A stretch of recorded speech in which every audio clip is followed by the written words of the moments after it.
Kapan juga aku bisa kaya raya? Mereka yang bisa kaya raya begitu gara-gara privilege.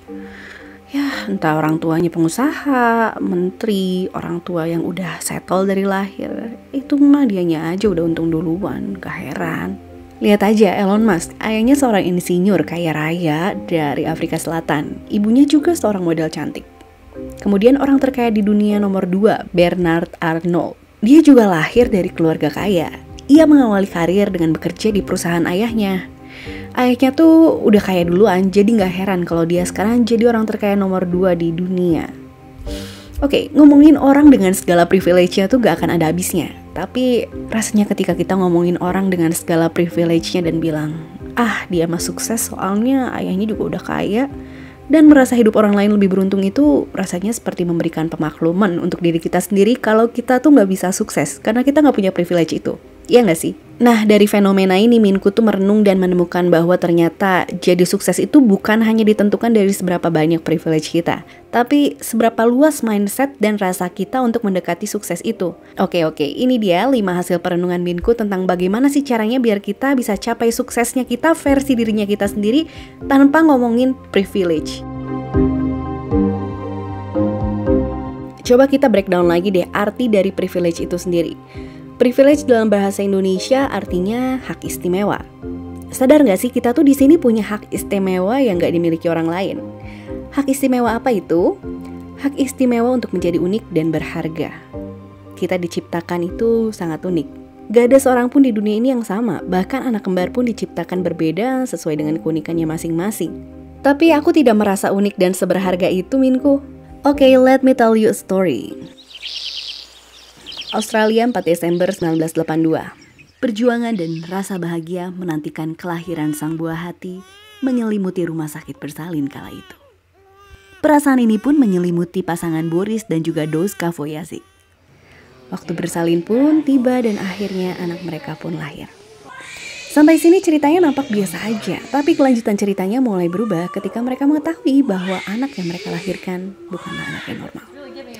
Tetra Amelia Syndrome. Tanpa lengan, tanpa kaki.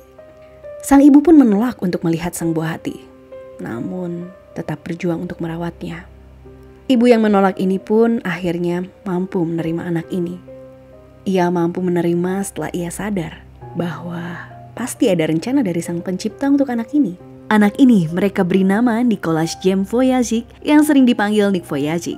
Nick pun tumbuh di lingkungan normal, namun dengan kondisinya yang tidak lazim membuatnya dibully dan membuatnya merasa rendah diri. Apa di sini Nick merasa mendapatkan hak istimewa terlahir seperti itu? Tentu tidak. Depresi, marah sama keadaan. Bahkan di umurnya yang ke-10 ia sempat memutuskan untuk bunuh diri. Rasanya gak ada harapan. Sampai suatu ketika ia pun tenggelam dan menemukan cinta yang sejati yang membuatnya mengerti bahwa hidupnya bukanlah suatu kebetulan. I realize now I don't need to be like anyone else. The truth of my value is not determined on how I look or how smart I am or how many friends I have. I need to be the best me that I can be. And I'm like, wow, if this guy can't walk, can't talk, he can go and inspire hundreds and hundreds of people. What am I doing? You know, there's a greater purpose to my life than just having things. Money, I don't want arms and legs, I want purpose. I don't want arms and legs, I want peace. I don't want arms and legs, I want to be a miracle for someone else. Semangat itu membuatnya mampu melakukan banyak hal yang bahkan mungkin orang normal pun belum tentu bisa lakukan. Berenang, menyetir mobil, tanpa lengan, tanpa kaki. Semangat membara ini pun akhirnya menyelimuti hidup Nick Vojacic. Semangatnya ini memampukannya menjadi inspirasi ke seluruh dunia. Banyak orang tidak jadi bunuh diri. Banyak orang menemukan kembali sebuah harapan yang hilang. Dan masih banyak lagi yang dia tidak sadar bahwa ia telah lakukan dan mengubah dunia sekitarnya. Coba bayangkan bila Nick Vojacic terlahir normal. Mungkin orang tidak akan melihat semangat dan kisah hidupnya sebagai sebuah nilai plus. Sekarang coba terapkan ini dalam hidupmu.